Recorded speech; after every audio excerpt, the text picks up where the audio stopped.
Welcome to For Real Watchers Radio Show, worldwide live, with the best experts as guests.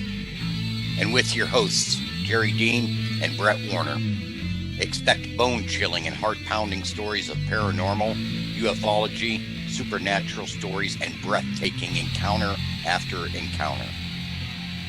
Join us as we dive into the abyss of the unknown. Every Friday night, 8 p.m. Central and 9 p.m. Eastern, right here on the best paranormal network, Paranormal King Network. Dead between your eyes, pulling no punches. We'll see you on the other side. Be prepared for anything. Weak hearts dare not enter. All right. Hey, it's Friday night, 8 p.m. It's that time.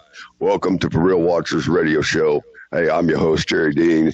And I'm Brett, everybody, and welcome to the show. Coming at you live every Friday night, 9 p.m. Central, 8 p.m. Eastern. 8 p.m. Central, 9 p.m. Eastern, right here on Paranormal King Network. We have another great guest tonight, Jerry. Who we got? Yeah, we sure do.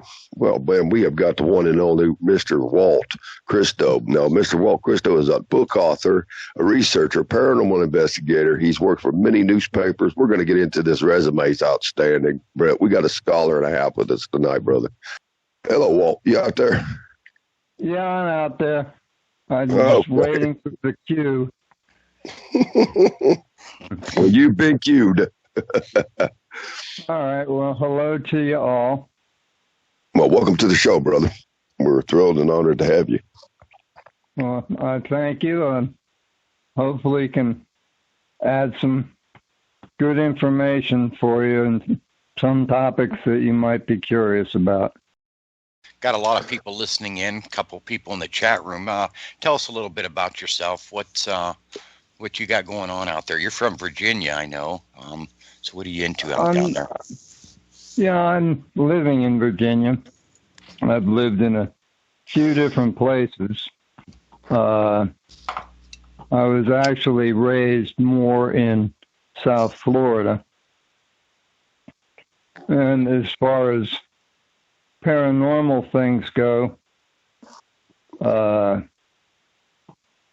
I was known in newspapers and radio in the 80s and 90s as a psychic or as a shaman who did weather, and had the dubious distinction of being perhaps the only psychic to have passed James Randi's tests. What does that entail?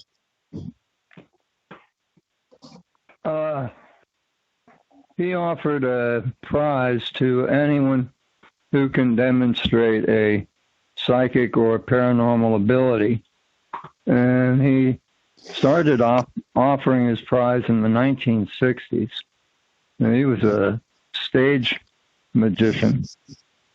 Mm-hmm. And he said that there was no such thing as psychic or paranormal abilities. And that people who said they were psychics, they were either knowingly frauds and criminals, if they knew what they were saying was fake, or if they believed that they could do something, then they were crazy and delusional.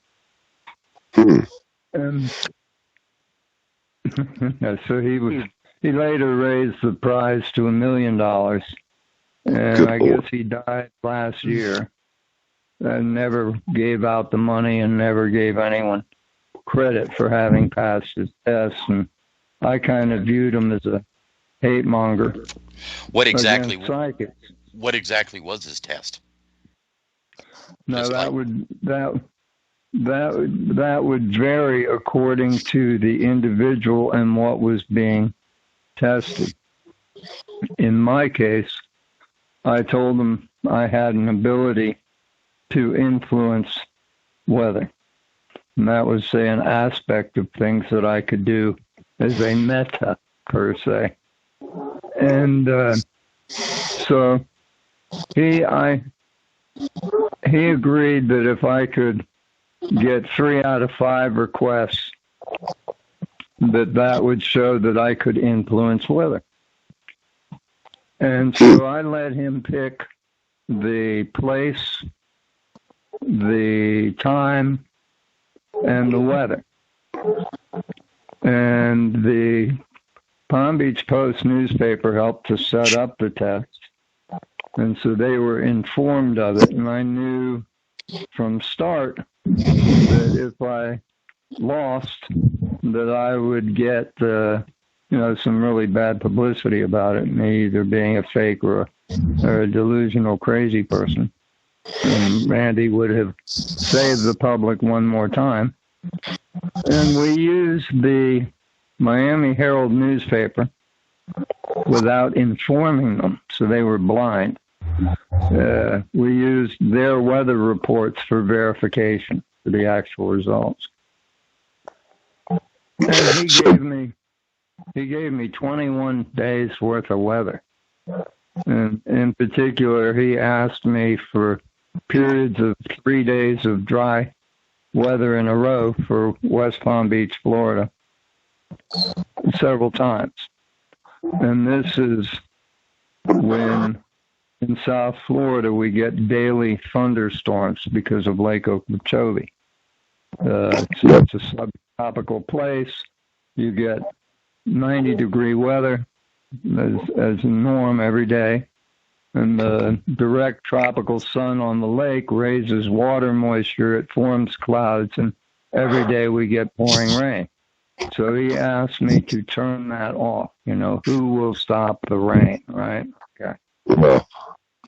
So he gave me 21 requests, and he gave me 21 or 22. This was in the 1980s. And, it's in my book 2 of the Life of Cristos series. So, at any rate, a long story short, I got all the requests, and I sent him the results. I thought that he actually wanted to find a genuine psychic, and I've laughed about this through the years because I was really that naive.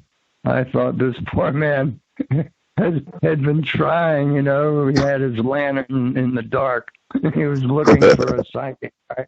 And I would jump out, and here I am, you found me, right? And then he'd put his arm on my shoulder and present me to the press and say, I found one, right? And I laugh at myself for thinking that, but I honestly, sincerely did. So you made a believer out of him? No. What I did was he pretended I didn't exist. he did not get back in touch with me, And I waited like a week. I figured it's a phone call away kind of thing, right? The man's going to call me or send me a letter or send me a check at least, right? Something.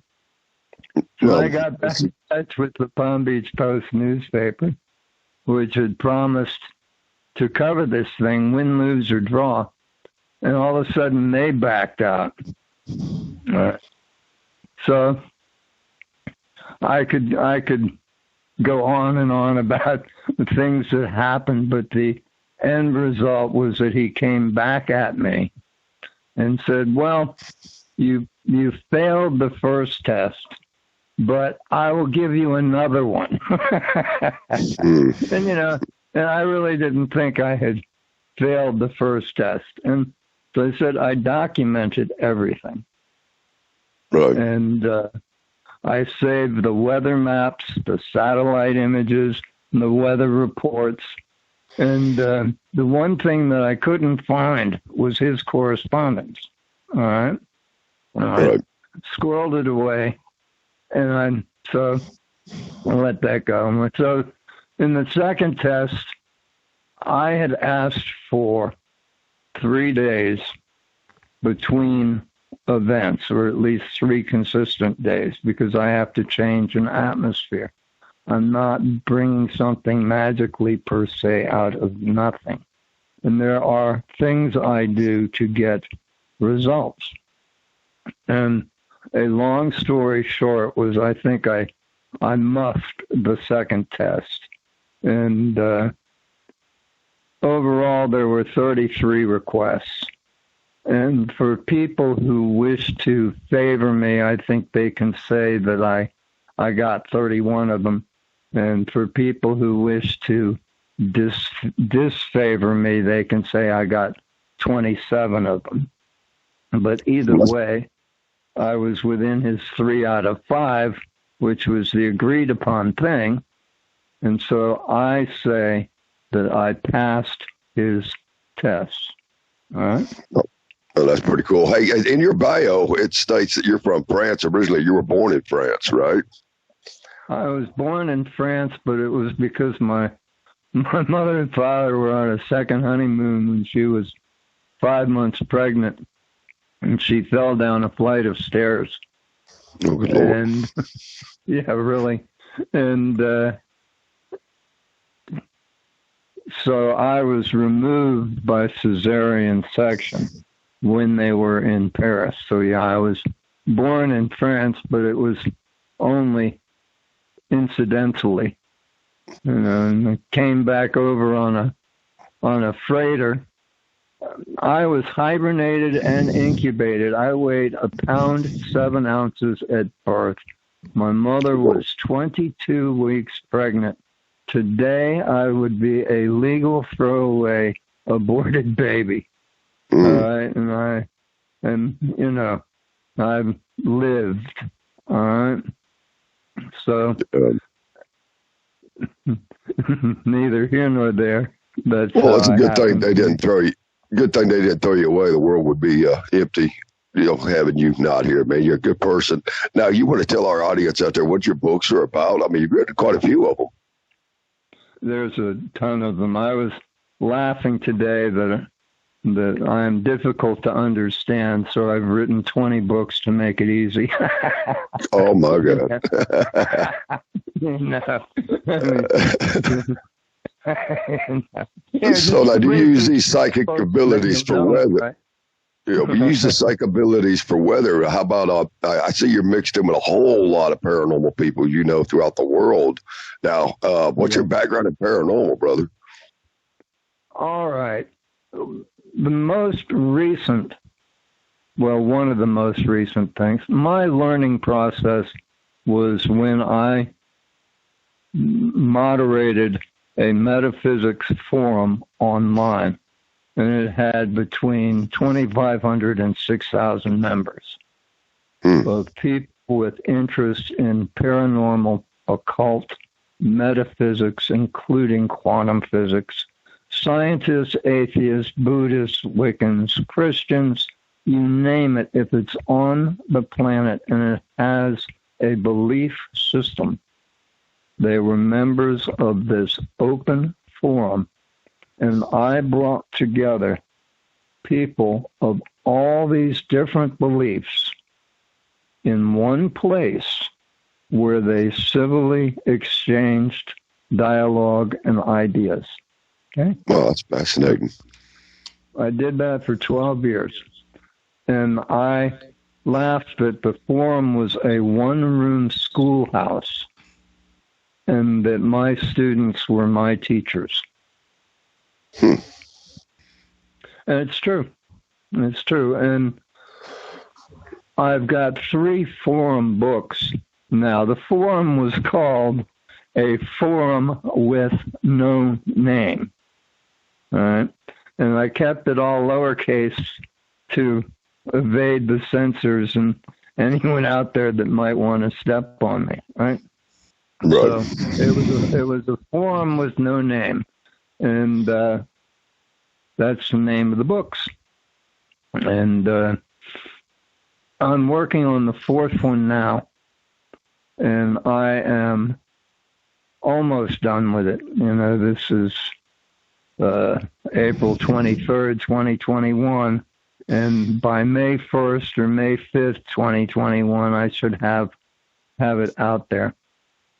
And it could be my last book because of my health, which I have COPD, so that can be challenging. So I'm leaving my books for the future rather than for me, though I enjoy the process of writing very, very much.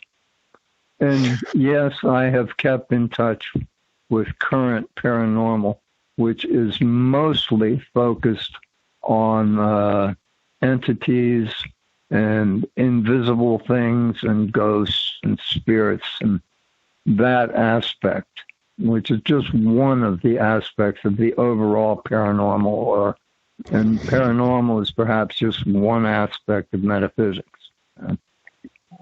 Right. So Now, have you ever been out on investigations to use your talents or your gift of being psychic and whatnot? Do you use that in any form out there in the field, or? I have not. Yeah. I did when I was young, as far as that goes, but I did that mostly with seances and Ouija boards and just a medium kind of thing, just being able to sense spirits. What kind of experiences have you had with it, especially with the Ouija board? I mean, we've talked about that on many, many shows, and a lot of people are kind of like me. It's a gateway. It's an open door to, if you don't know how to use it. I don't recommend using them, but anyway, I've known people. We both, Brett and I, have known people that have used them successfully, but and then there's some that don't have no business touching it. I think it's pretty much everybody. But have you had what kind of experiences have you had? Yeah, I think you have to respect a Ouija as a portal, and you have to understand that there's a lot of animals in the jungle, and some of them are scared of you, and some of them view you as food. Okay, so, but devices, all your scientific devices, everything else that people use are doing the exact same thing. Okay? When you walk into a place that is haunted or might have a nasty poltergeist, you're sort of walking into their territory. And no, you have not necessarily, say, opened a doorway to get there, but you have knocked and you have entered. And I believe they can be as perceptive of humans as humans can be perceptive of them. I've always advised, if you're starting out, go with someone who has some experience. And some of the critics today of the paranormal say, oh, there's no one that's an expert, so you don't have to listen to anyone. I'm going, that's pretty foolish. It really is. Because people have experience. They might not know everything, but they do know something. Right? Right. And it's like a map. All right. And the more of a map you can see, the easier it can be for you to explore. Well, what kind of experiences have you had? I mean, as far as you've written books about ghosts, spirits, entities, poltergeists. What are your personal experiences? Have you, throughout your life, have you had anything pretty spooky, scary, something the audience can hang on the edge of their seats with, or, do you have any kind of things you want to share with us? I have been a psychic who is able to project energy rather than being someone who sits back and just reads stuff. I can channel stuff.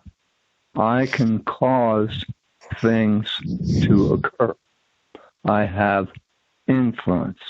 Now, as far as interacting, I am a shaman.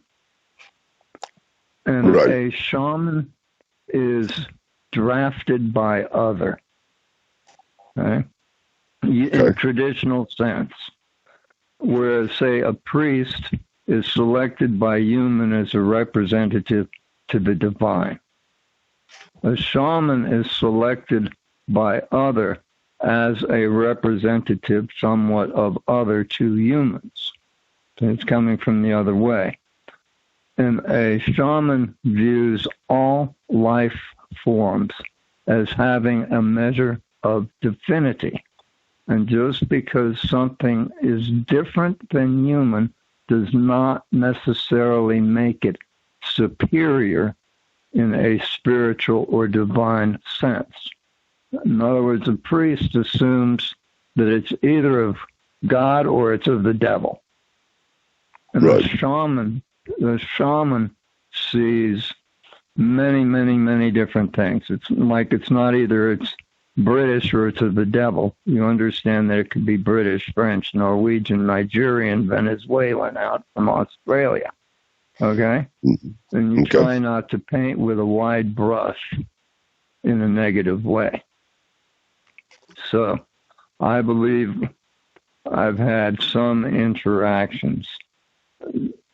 When I was younger, I had much, much stronger energies. And things that people said around me could occur, even if it was inadvertent or casual. And by attaching to weather, I tried to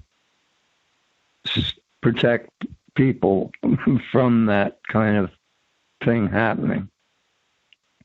And when I'm really unique and peculiar, sorry. Everyone is unique and special in their own way. But one of the things that started me out into understanding that there's more out there than just other humans was that when I was a child, I received visions, which were sound and picture, that claimed to be from God. And they showed me pictures of the past and of potential futures. And they, I can say that I was entertained and might have even felt special in some way because of this. But I didn't think it was delusional, because it wasn't information that I knew. It was information that I did not know. And then when I started learning about things in the world or history or this and that, the things that I'd been told had been confirmed. So there came a point when I was a teenager when these entertaining visions started telling me that I was Jesus reincarnated, reborn, and that I had to tell that to the world. Okay? Yeah, it's definitely interesting. Well, it's not something I really wanted to do. You know what I mean? It's like I have come to understand clearly two things in life, right? Right. And one is how the apostles felt, because that's how anybody close to me can feel. It's like, it's one thing for someone to be a friend of mine and to know that I have this quirk. And it's another thing for that person to go out and tell other people about it, right? Because then they'd be crazy too. So most people are just friends with me as well.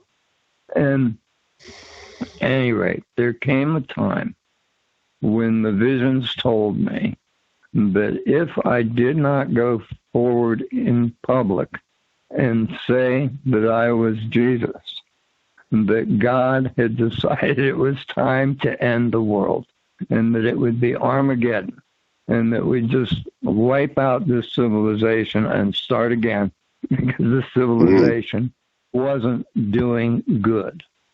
But that if I went forward and did what God wanted me to do, that God would at least grant this civilization the time during my lifetime to suspend that judgment and see what might then happen.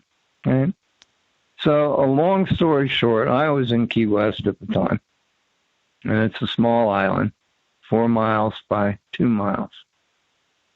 And I agreed. I said, okay, and, you know, I'm going to do this. I don't want to see the world end. So we'll see what happens.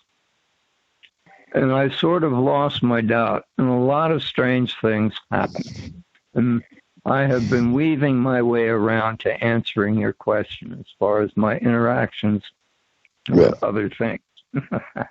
And I think that among other things, I had a gathering of allies, and I started meeting beings from other realms. For me, accepting myself or accepting Jesus as a personal savior did not close the door to everything else. It was almost like a pronouncement that I am a civilized being, and the doors to all the realms were open to me, the keys to the kingdom, if you want, you know? And okay. I believe I interacted with angels, with angels aligned with Michael in these cloud formations in the sky that spoke to me telepathically. And then Halloween was coming, and I believe I had an interaction with Lucifer. And that they had made a 10 to 12 foot tall statue of Lucifer as a Halloween decoration. And I believe that when I was sent on an errand next to it, it seemed to become imbued and glowed and communicated with me. Okay? Now, those things could be said to have been all in my mind, nice and fanciful. But I had to work to clean and scrub a kitchen floor in a restaurant, and it was all greasy and nasty. And I was imbued. I think I'd had the meeting with Lucifer, and, you know, he called me a burglar of hell. That was opening the gateway to give those souls a last chance at redemption before the changing of the age, per se. And as I scrubbed that floor, the solid tile floor, it warped. It warped in all kinds of different ways. And I was horrified. And so were the owners. And that sort of was part of what led to my losing that job. I imagine. But so, I'm telling you, I'm just going to say it was a physical, visible manifestation, okay? There is no logical reason on earth why that floor did what it did, but it did. And the owner's seen it too, huh? Oh, yeah. Yeah. And that led to you getting fired. Yeah. Well, so they blamed you for the floor going warped? I got scared of vampires and negative things and didn't know if they were around or not, but I started carrying cloves of garlic on my pockets, and that made me less than popular, but I figured the people that hissed at me were the ones to keep away. I mean, it was just a wild time period. Well, I bet you smell pretty good, huh? Good Lord, carrying around garlic. I mean, that does have a pretty good scent. I wasn't taking any chances. I thought I saw either a Mothman or something dark that would fly in the sky at night, and it was rather large. Yeah. Well, Brett, what do you think, man? Carry some silver bullets with you, cross, you know? Yeah, I would probably do the same thing. Hey, Walt, back up a minute. A question from Buck. He wants to know, would you, listening to all this, would you consider yourself more of a medium or spiritualist or both? A spiritualist. Definitely. I've developed my talents as a spiritualist and have pushed back my skills as a medium. Anything you exercise can become stronger and you get more experienced with it.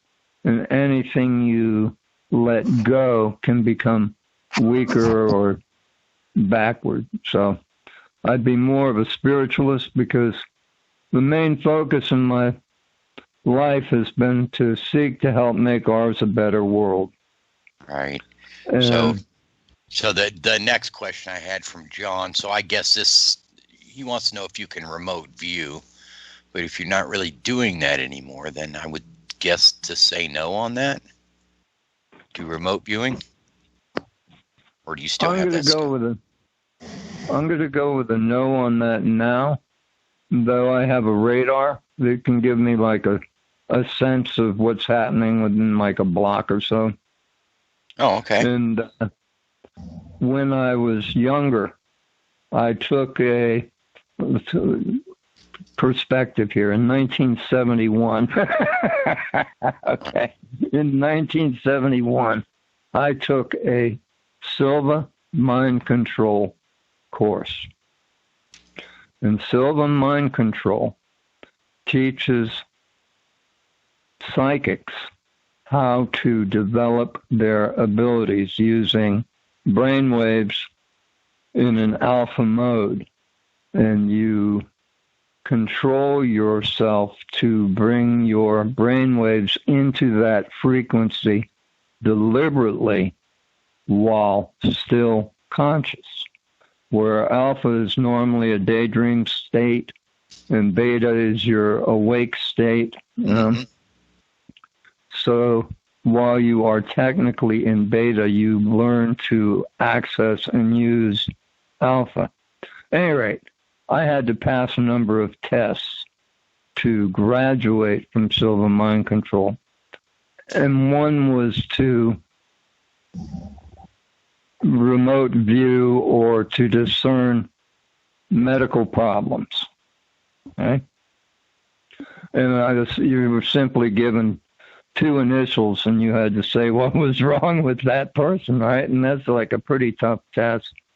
But in one of those tests, I saw someone jumping off a ladder and breaking their ankle kind of thing, right? And I could actually see, like, from the knees down on a ladder, falling and hitting the ground, right?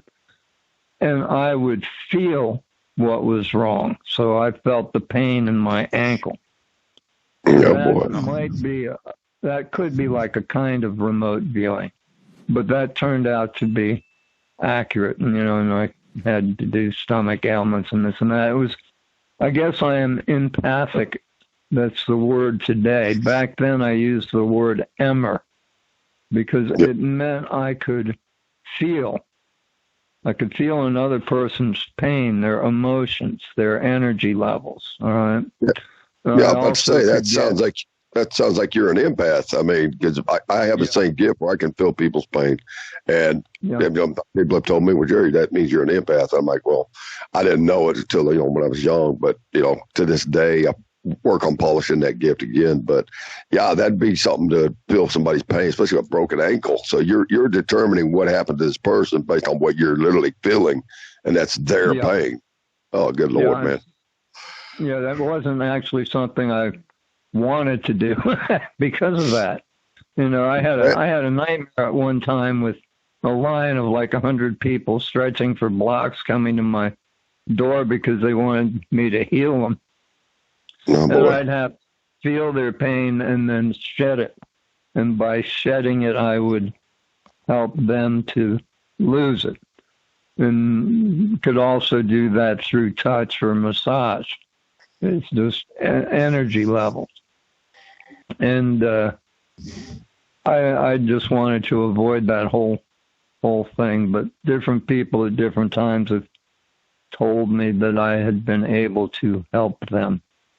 But it was not something I ever wanted advertised, and it's not something I claim. I was always concerned that if someone came to me for any kind of a psychic service, especially medical, that they might neglect their real world choices. You know? And I didn't want that on me. Well, let me ask you this. I would rather someone went to a doctor for health reasons than come to me for health reasons. Right. Let me ask you this. As far as the Bible says that seers, the God warns us not to deal with seers, which seers are basically psychics. What's your input on that? I mean, because even men in the Bible that used a seer, some of them their blessings were taken away. I mean, look what happened to King Solomon. Where's the fine line here? Where do we draw the line in the sand where, what is permissible, what isn't, All right. People are people as individuals. Right. There's good and there's bad in all groups, and each individual has the potential of choice as an adult to do good or to do bad.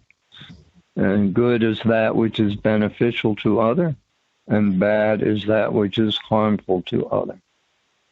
So I say don't paint with a wide brush, and that there are good people out there that can be helpful.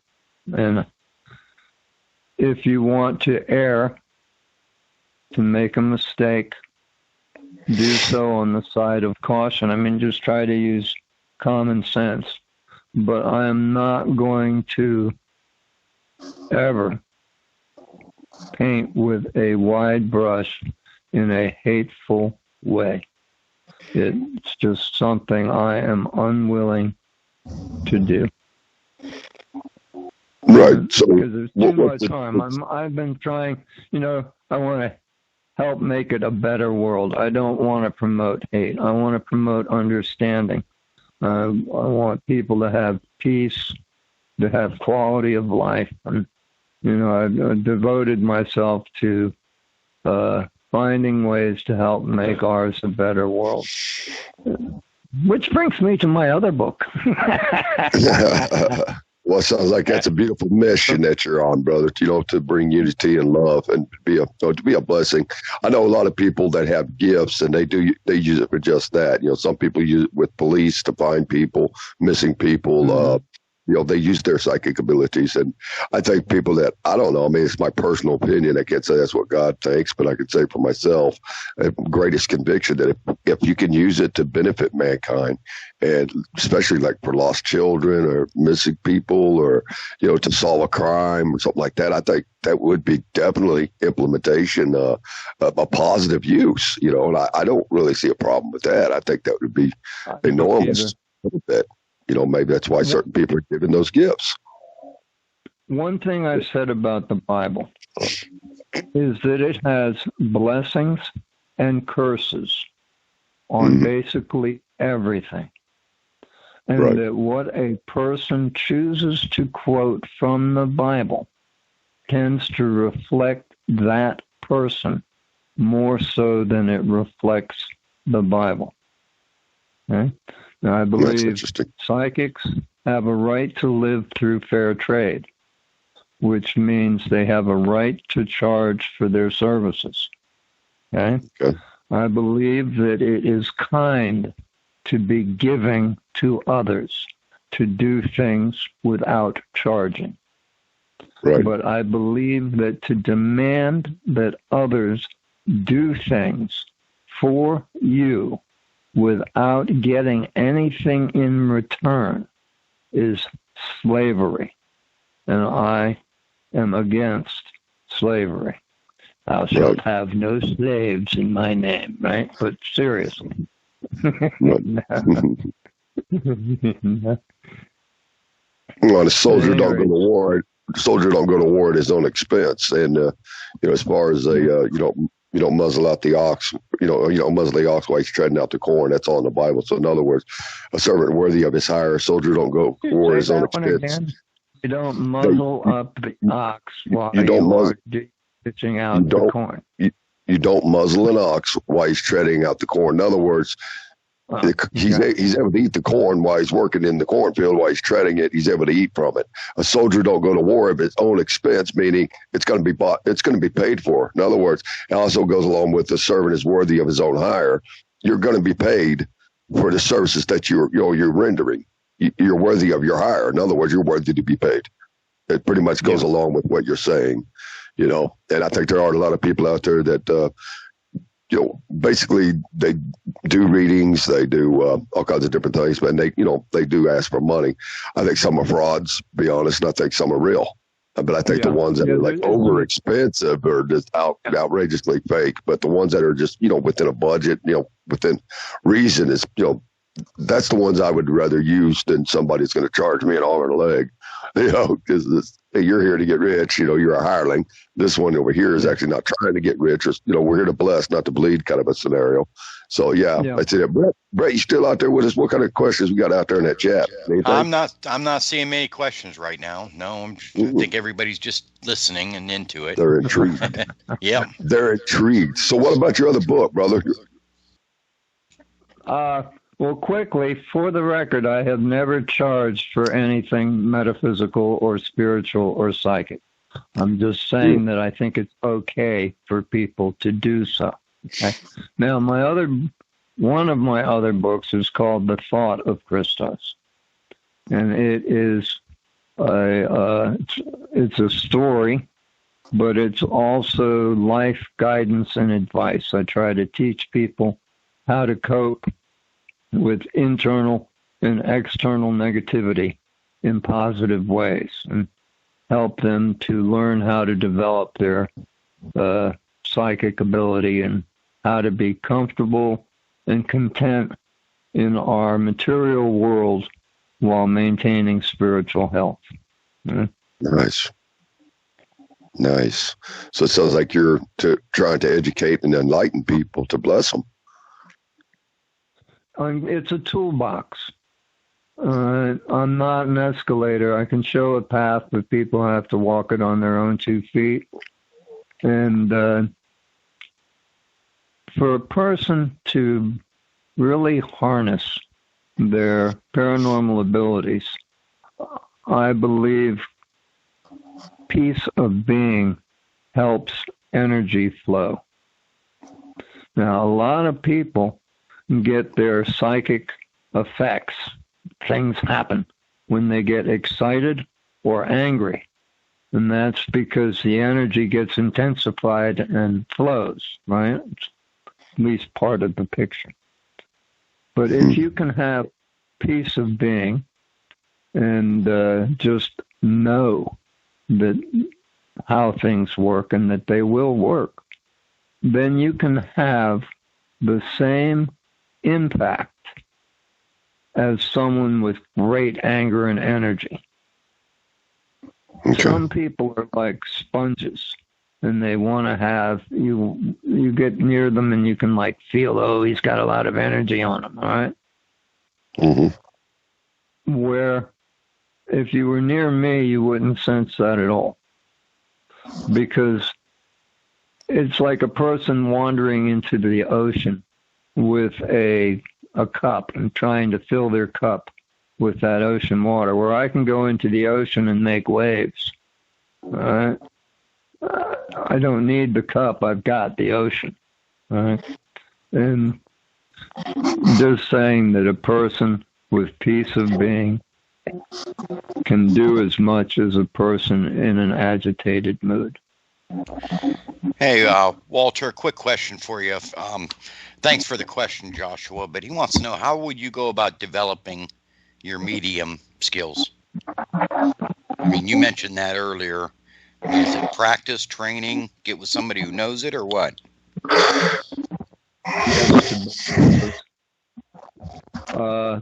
In general, with any kind of learning, what I advise is, first of all, read about it and see how things work for other people with a similar ability.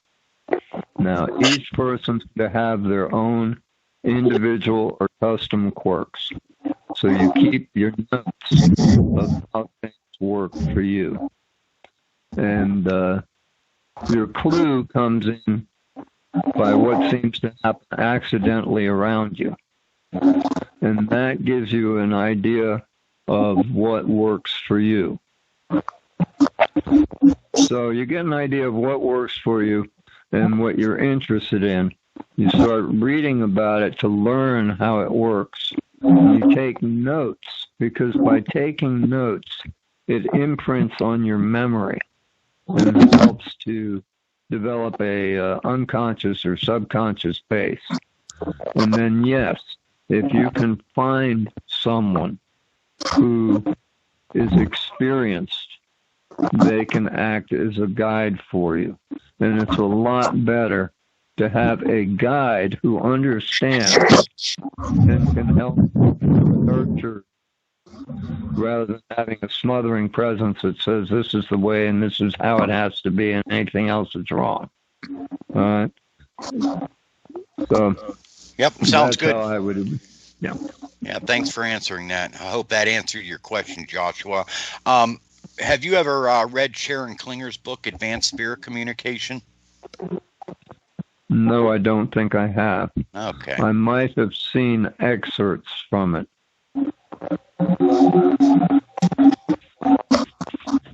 Hey, Walt, hey, tell everybody where they can find you at, also your books, because it sounds like in your books you enlighten people on how to do this. Yeah, you're educational, basically, if they want to learn how to do it. But where can people find you at, buddy? On Amazon. If you do a search for Walt, which is Jualt,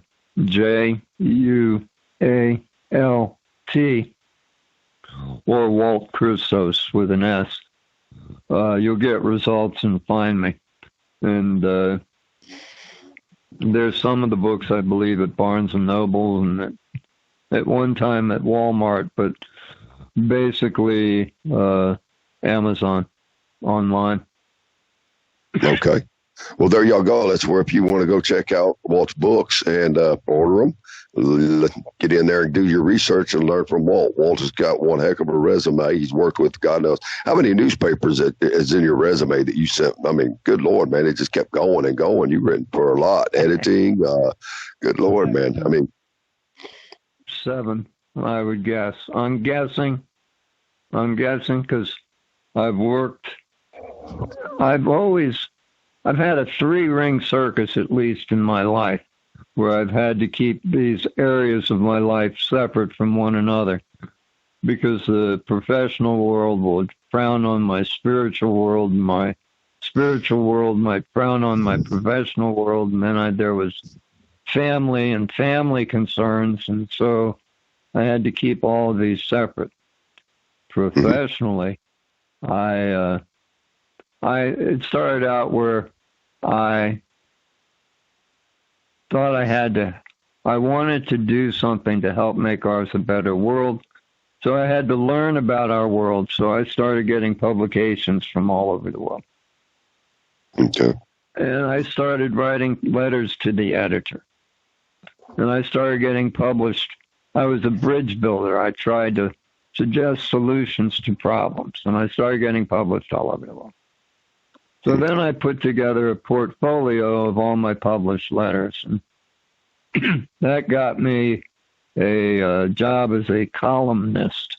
And I had an opinion feature once a week called The Other Side of the Coin, which to me was the middle. And it's when you could stand a coin balanced, all right?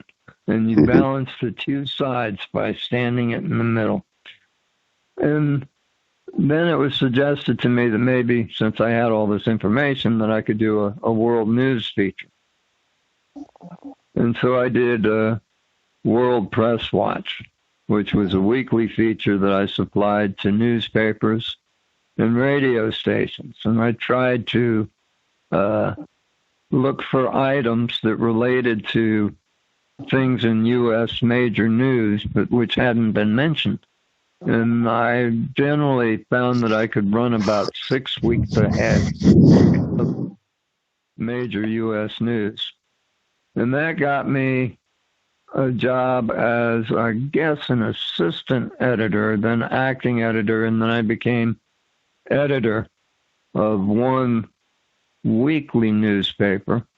And then that one changed names because the gentleman who had it was having a tug-of-war with the government, and they said that they were going to seize the paper. So he told them that the paper was in one office and that the government could have everything in that office. And so the government came to seize that office, and he moved our equipment and everything else into another office and changed the name. So that was the second newspaper. Good Lord. Actually the same as the first, but the fight for free speech in America continues. And anyway, then I got a job as a reporter and a photographer for another newspaper and became the acting editor of that newspaper. And then I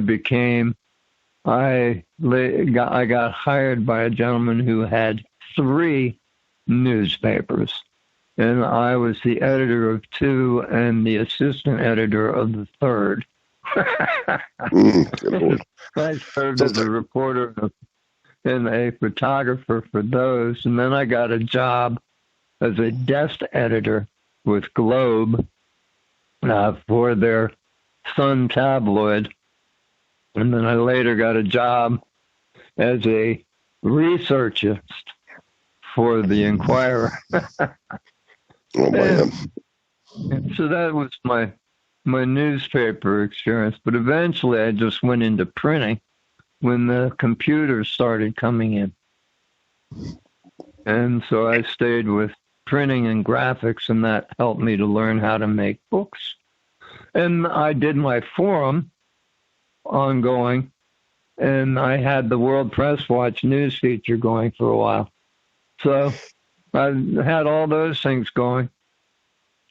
And at the same time, I was dealing with Randy, and I was getting some interviews. I was getting interviewed one week in one radio station as the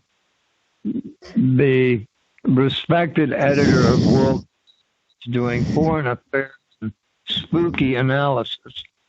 And then the next week I was on as a psychic on another one, as Jualt Cristos, right?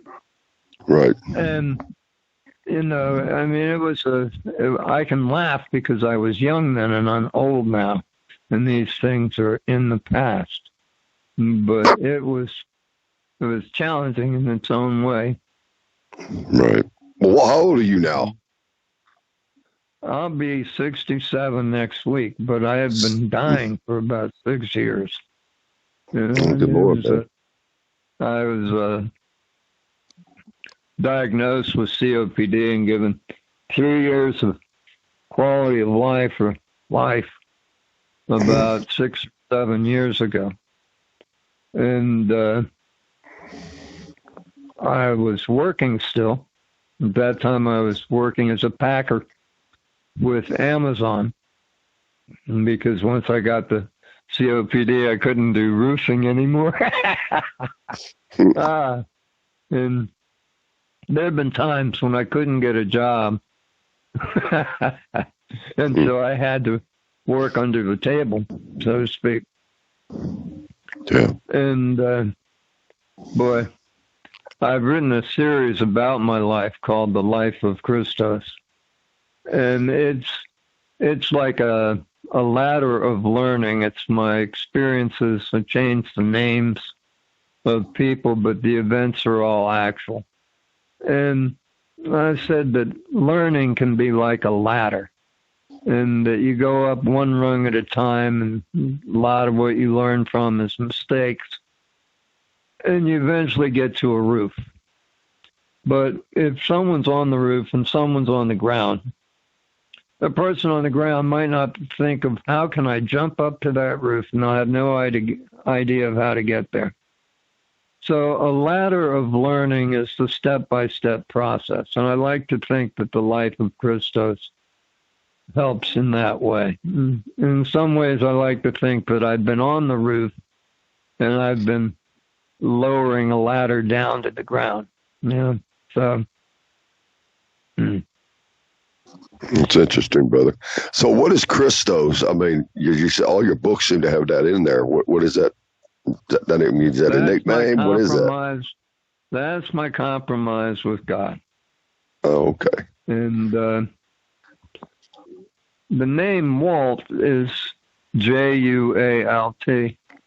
Right. And it came about because I worked in a lumber yard as a forklift operator in Key West.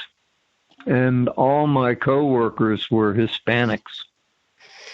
And Ari had been a sergeant in Castro's forces in Angola. And he came to the U.S. in the sea lift, landed in the lumber yard with me. But he couldn't pronounce W. Right? They just didn't have that phonetics. And so he'd go alt or do everything but Walt, right? So I finally got exasperated, and I went to a wall with a piece of chalk, and I wrote Jualt. It's Walt, like Juan, got it? And from then on, Ari, which is actually Heri, but he pronounced it Eri. From then on, Ari could say Walt, right? So I kept it. Now, Christos was from a compromise I made with God, all right? Because, I've never renounced myself, and as crazy it might be, but I believe I am a reincarnated Jesus, born through human host, so all of that wonderful stuff. And that, I understand to most people, is crazy, but it is what started me out in the paranormal, in the metaphysical, and it's what God asked me to do. But God actually technically said that I was Christ and that I had to tell that to the world.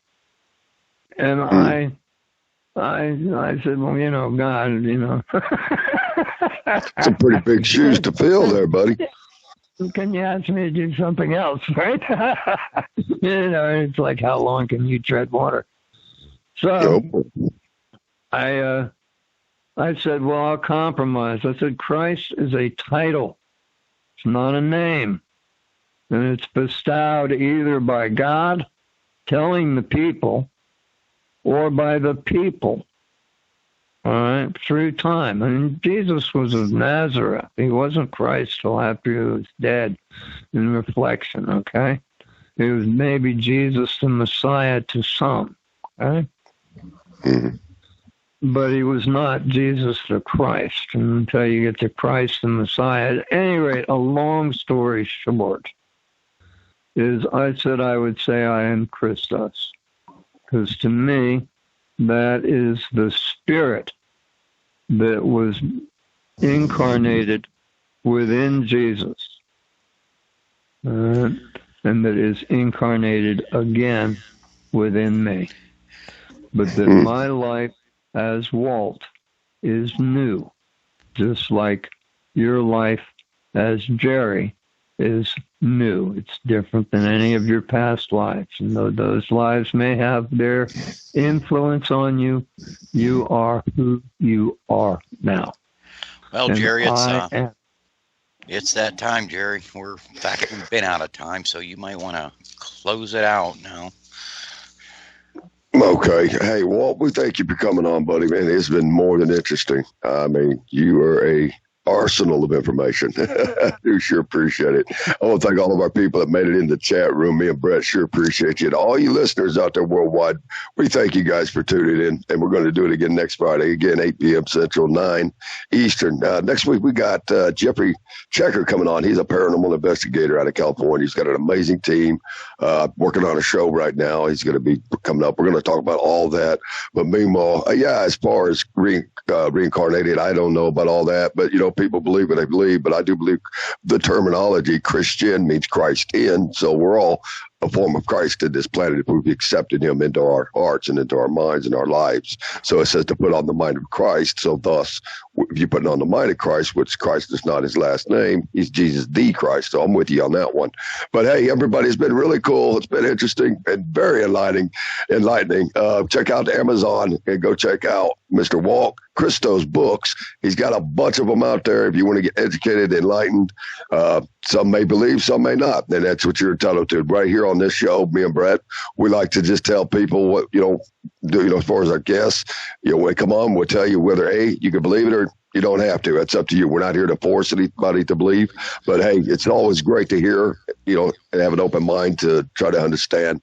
And I think that makes us all grow through knowledge. But next week we'll be back. And then I want to thank everybody again, me and Brett, for coming on. So, hey, that's all I got, Brett. And Walt, again, thank you, brother. Night. Yeah, Walt, thanks for joining us. You have a good night. And everybody, thanks for joining us. We'll see you next week.